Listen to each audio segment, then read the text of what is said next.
How's it going, guys? This is Cody, and this is going to be the second video in my October Horror-a-thon series, and this is the series where I keep track of and I talk about all the films that I watch throughout October.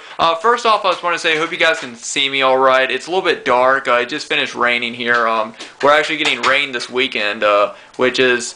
It's kind of crazy how the weather's been going this October. It was 80 degrees just a couple days ago, and now it's raining, and it's a little bit cold. But yeah, as I said in my last video, in this video I'm going to be talking about films that I've already talked about, so I'm not going to spend a whole lot of time on them. But I do have two films here that I have never seen, which I'm going to be talking about. And they're two films that people are really mixed about. And those are the two Rob Zombie Halloween films. And these films, for some people, you know, people enjoy them, some people don't. And for some reason, I never got around to watching either one of them. And I finally did this this week. I am going to be watching at least 3 films in the Halloween franchise every week until October. And so far I've watched 2 of them. I'm going to watch another one this weekend. I don't know which one I'm going to pick, but I am watching them all leading up to Halloween, of course. But I'm going to go ahead and get into it. And the first movie that I watched, well, it wasn't the first movie. I'm not going to talk about these movies in the order I watched them because I don't remember. I just remember watching them, so I'm only going to talk about them just... They're going to be in no particular order. But I did want to talk about these 2 first because, like I said, this was the first time I watched both of these. And I wanted to spend more time talking about them. And the first one I want to talk about is Rob Zombie's Halloween. And for some reason, I never watched this movie in full. I saw different clips of it. You know, and from what I saw, I really wasn't a big fan. But when I sat down and I watched this movie in full, I actually really enjoyed this one. Probably my favorite scenes in this are the scenes with Dr. Loomis and Michael.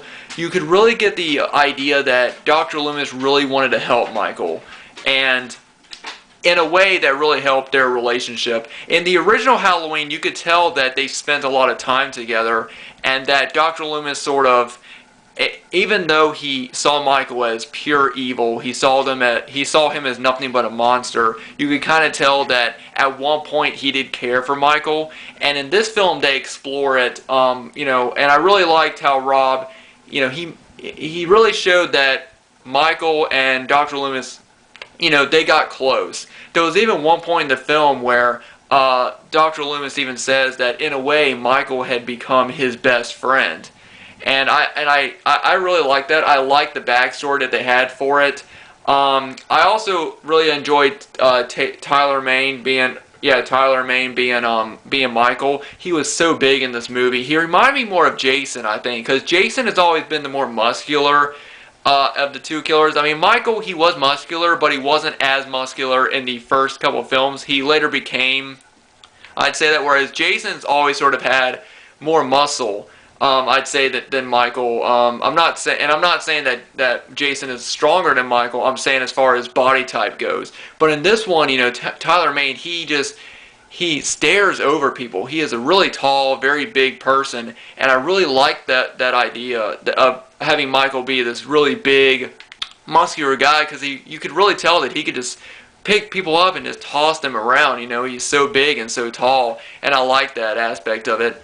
Now, as far as them redoing the original, I wasn't as big of a fan of that. I preferred the scenes when Michael was a little kid and of how, you know, living in the environment he's living out with his abusive, you know, stepfather and his mother being a stripper, and then him going on and going to Smith's Grove. And I liked those scenes more than I liked the scenes of them remaking the original. That's when I think the movie sort of went downhill a bit. But I did really like the scenes of Michael and Dr. Loomis together. That's probably my favorite part of the movie. As far as the rest, I've said this before, but it always seems like that Rob Zombie uses the same type of characters in a lot of his films, and I don't mean actors. I mean the same types of characters.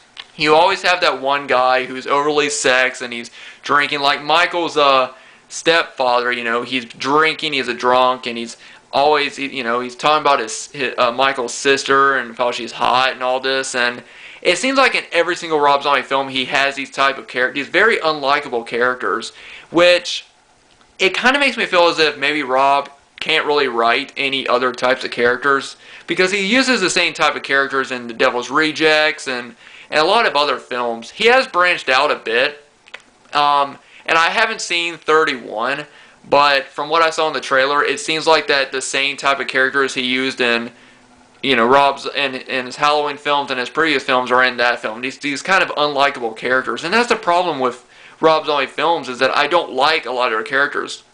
I didn't even like Laurie's character in this one. I mean, I liked her at some moments, but for the most part, I didn't really like her. I didn't really like her two friends, Annie. I just didn't. I wasn't a big fan of a lot of the characters. Really, the only character I really felt for was Michael, because I felt sorry for him throughout the entire movie, and maybe that was the point. But anyway, I'm gonna go ahead and just say that I thought Rob Zombie's Halloween was a pretty good movie. For the most part, there were some things about it that I hated, but for the most part, I thought it was a pretty decent reimagining of the original film. Now we're gonna get into Rob Zombie's Halloween 2. Now, this is definitely a movie that I've heard so many people say they absolutely hated this movie, and so I didn't see this when it first came out. I actually watched this for the first time last week, and the reason why is because I've heard so many people say that they hated it, and I just didn't take the time to watch it because I thought it was going to be terrible. But then I saw some people say that they love it. I know that Coasters or Beast 09, which is somebody that I've talked about on this channel and I watch, he loves this movie. So I finally thought, it's not fair for me to just go by what other people say. I need to make my own opinion on it. And so I sat down and I watched it, and I must say, I was not a fan of it. I really hated most of it. I will say this, that there is something about Rob Zombie's Halloween 2 that I do enjoy. I like the whole idea of Michael wanting to, in a way, bring his family back. Because in the first film, this is kind of a spoiler, but if you've seen the original Halloween film, then you kind of know what happens. Of course, his mother dies. And in this movie, he's trying to bring back the family that he used to have with his mother and with Laurie. And I like that idea. I like the idea of how that, because his mother and Laurie were really the only two people that were really kind to him. Of course, his mother, because she loves him, and Laurie because she was just a baby at the time. So I really did like that aspect of him trying to, just him trying to bring back his family. And he feels like the only way to get his family together is to kill Laurie. And, of course, he's having visions of his mother with the white horse, which I didn't get. I mean, I understood the white horse. I didn't like it. I didn't like how it was executed. But I understood what Rob was trying to do with it. So in a way, I appreciated for it. And I also liked how whenever Michael had a thought, or whenever he was talking to his mother, he was talking to her in the form of his little boy self. And that's something else that I think carried over from the original movie, is that Michael never grew up, because he spent all this time in the hospital that he never had a chance to grow up and sort of be an adult. So when he's not going around killing people, he's still that little boy inside. And that's what I liked about it. I liked that aspect of him being a little kid. And whenever he talks to his mother, she's sort of talking to him as the little boy, as, Michael's young self, instead of the monster that he had become. It's only when he puts on his mask is when he becomes the killer in a way. So I like that aspect, but everything else I didn't like. I really don't want to get into it. I don't like to bash movies because I like to spend more time on films that I enjoy instead of, spend time on movies that I didn't enjoy. So I'm going to go ahead and leave it there, but Rob Zombie's Halloween 2, I didn't like it. I know some people love it, and I'm not saying you shouldn't I'm not saying anything bad about people that love it. I just didn't like it. Anyway, I'm going to go on to some movies that I have already talked about. The first one is one of my favorite family films to watch, When Good Ghouls Go Bad. I've done a review of this, so if you want to know more about it, I recommend checking it out. But this is a really great family film. Christopher Lloyd playing a zombie is great. And after watching it today, I understand why I still love that movie. It's one of my favorite films. Now, the next movie I actually watched on AMC. The Amityville Horror. This is probably one of the most popular haunted house movies, and I remember back when I was a kid, this movie really creeped me out. It doesn't so much now. The second one, I think, is one of the best horror sequels, and that one still creeps me out a bit, and I do plan on watching that later on. But I really do enjoy the Amityville Horror. It's a horror classic. I even have this 2-tape set right here that has the first 2 films. And this isn't the exact copy that my aunt had, but she did have this 2-tape set, and this was the first time that I saw the Amityville Horror and Amityville 2, and I love them both, but I think Amityville 2 is a much creepier film than the original. It's not a better film, but I think it's creepier. Let me go ahead and... I just wanted to check the camera. And I know I'm going through these kind of fast, but like I said, these are films I've already talked about, and I'm just sort of recapping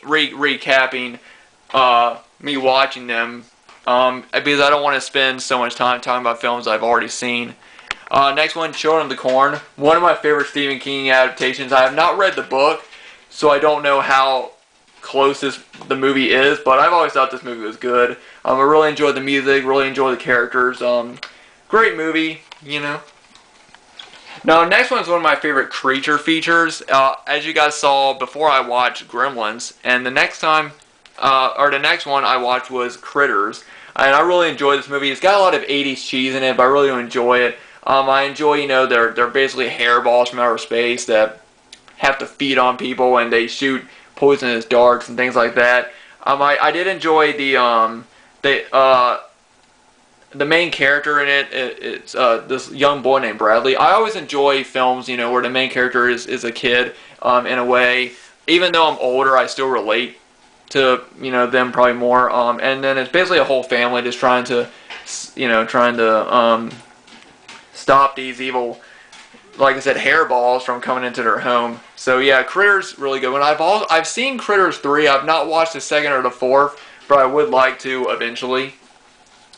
Now this next one is one movie that I've watched every year for years around Halloween time. It's one of my favorite horror films, and it's 13 Ghosts. This is kind of a remake, but it's a different story in a way. I really do enjoy this one. I love the house in this movie. It's a really big glass house. So many great things about it. Like there's each like room has its own theme. It has different things about it, different collectibles and things like that. Really old, you know, timey antiques and stuff. And of course there's the 13 ghosts, and each ghost has its own personality. I really did enjoy this film. I have not seen the original, so I really can't compare it to this one. But as far as this one goes, this is just a fun movie, and I really enjoy it. There's also some really great kill scenes in it. Now this is another film that was made by the same production company as as the 13 Ghosts remake. What is it? Dark Castle Productions, and this one is House on Haunted Hill. I watched this on AMC. Another pretty great. It's not really a remake. I consider it more of a reboot, and I do think that it's got a lot of cheesy moments in it, but I do enjoy it for what it is. I think it's just a fun horror film. It's a good take on the original movie, but it's I really do enjoy this one as well. And as I'm looking at the films I had set out, I realized I forgot a DVD. Well, I forgot the version that I'm watching, the DVD copy of the film I'm watching, but I do have this copy. One that I'm actually watching right now is the original House on Haunted Hill. This is a triple feature of Vincent Price films, and this is one of the oldest DVDs that I have, and this was the first time I saw all three of these